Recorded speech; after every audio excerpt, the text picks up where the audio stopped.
A man thought he was buying a puppy online. The price was definitely lower than everyone else's. But was the deal too good to be true? Everything started getting more fishy. We investigate who was really on the other end of the keyboard. And the frauds are good. I mean, they're professionals. This is what they do for a living. Jennifer Costa shows you how to protect yourself from phantom pets. So that's your Lillian. Right. On a completely different website. Oh, really?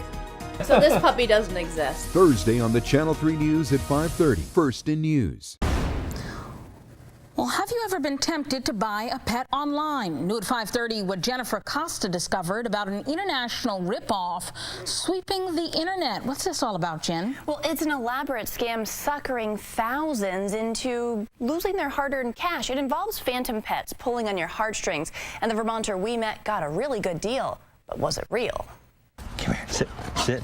John Grush thought it would be a good idea to surprise his wife with another puppy. And I searched for a puppy locally. When breeders around here didn't have any ready, the Dorset man turned to the internet. There he found thousands of options. Lillian was picture perfect, or so he thought. What was most appealing about this, the price was definitely lower than everyone else's. John exchanged a dozen emails with the Virginia seller, Thompson Mendy. He asked John lots of questions about his home life, other pets, even pushed him to feed Lillian a certain brand of dog food. Made me think it was more legitimate. Yeah, and kind of made you jump through hoops. They weren't going to give this puppy to just anybody.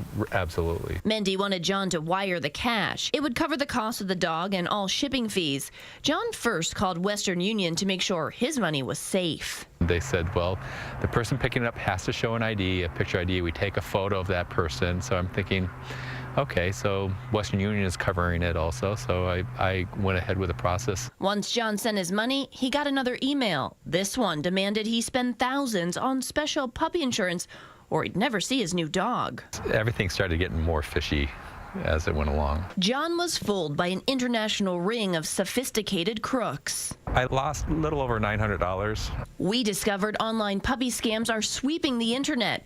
We tracked down the man who investigates this scheme for the Better Business Bureau. Any sense of how big this problem really is? There are tens of thousands of complaints on this. Like I said, I don't think you can do a search for a pet online without coming across a fraud. Steve Baker tells us likely 80% of the sponsored online pet ads you see will lead you to bogus websites where scammers are stealing stock photos to sell puppies that don't exist. He's traced most of these scams to the West African country, Cameroon. Baker says these thieves are using Cameroonians living in the U.S. to pick up your money. Frauds are good. I mean, they're professionals. This is what they do for a living, and they've got a lot of experience with it.